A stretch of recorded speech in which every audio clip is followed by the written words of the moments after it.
സഖാവ് ഇ.പി. ജയരാജന് ഇത് എന്തുപറ്റി? അദ്ദേഹം പൊളിറ്റിക്കൽ റിട്ടയർമെന്റ് സ്വയം ആഗ്രഹിക്കുകയാണോ എന്ന് തോന്നിപ്പോകുന്ന സംഭവ പരമ്പരകളാണ് അദ്ദേഹം തന്നെ വരുത്തി വയ്ക്കുന്നത്.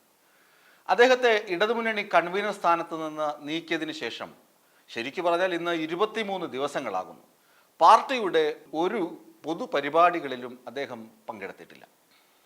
എന്നാൽ നമ്മുടെ നേതാക്കൾ, പ്രത്യേകിച്ച് പാർട്ടി ജനറൽ സെക്രട്ടറി സീതാറാം യെച്ചൂരിയുടെ മരണം, അദ്ദേഹം ഡൽഹിയിൽ പോയി ആദരാഞ്ജലികൾ അർപ്പിച്ചു. അതുപോലെ എം ലോറൻസ്, അദ്ദേഹത്തിനും ആദരാഞ്ജലികൾ അർപ്പിക്കാൻ അദ്ദേഹം കൊച്ചിയിലേക്ക് പുറപ്പെട്ടു, കൊച്ചിയിലുണ്ട്. എന്നാൽ ഇന്ന് പാർട്ടിയുടെ തന്നെ സമുന്നത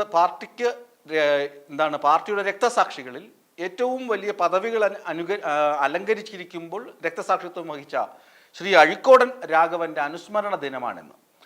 52 വർഷം മുമ്പ് 1972 സെപ്റ്റംബർ 23 അഴീക്കോടൻ രാഘവൻ കൊല്ലപ്പെടുമ്പോൾ അദ്ദേഹം CPIM-ന്റെ സംസ്ഥാന സെക്രട്ടേറിയറ്റ് അംഗവും അതുപോലെ തന്നെ ഐക്യമുന്നണിയുടെ കൺവീനറുമായിരുന്നു. അങ്ങനെ ഒരു സമുന്നത നേതാവാണ് കൊല്ലപ്പെടുന്നത്. ആ അഴീക്കോടൻ രാഘവന്റെ അനുസ്മരണ സമ്മേളനത്തിന് ഇന്ന് EP പങ്കെടുക്കേണ്ടതാണ്. പക്ഷേ EP ആ പരിപാടിയിലും പങ്കെടുത്തിട്ടില്ല.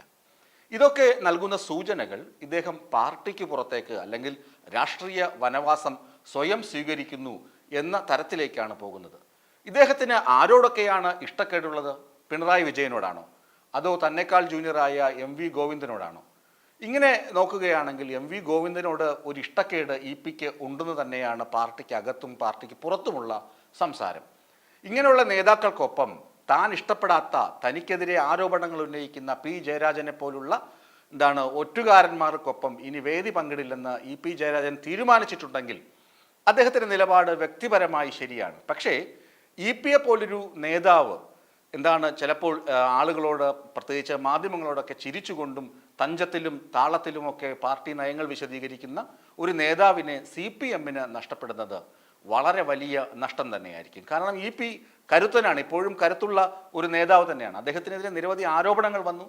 BJP നേതാവിനെ കണ്ട കാര്യം വന്നു, അദ്ദേഹത്തിൻ്റെ റിസോർട്ട് ഇടപാടുകളെക്കുറിച്ച് വന്നു. ഇങ്ങനെയൊക്കെയുള്ള ആരോപണങ്ങളുണ്ട്. ഈ ആരോപണങ്ങളൊക്കെ ഉന്നയിക്കുന്നത് പാർട്ടിയിൽ ഇദ്ദേഹം ഭയങ്കര വിശ്വസ്തനായി കരുതിയിരുന്ന, സുഹൃത്തുക്കളായി സഖാക്കളായി കരുതിയിരുന്ന P. ജയരാജനെ പോലുള്ള മുതിർന്ന നേതാക്കളാണ് EP-ക്കെതിരെ ആരോപണങ്ങൾ ഉന്നയിച്ചത്. അത് EP-ക്ക് അവരോടുള്ള ഇഷ്ടക്കേടും അവർക്ക് EP-യോടുള്ള ഇഷ്ടക്കേടും തുറന്ന് കാണിക്കുന്നതായിരുന്നു.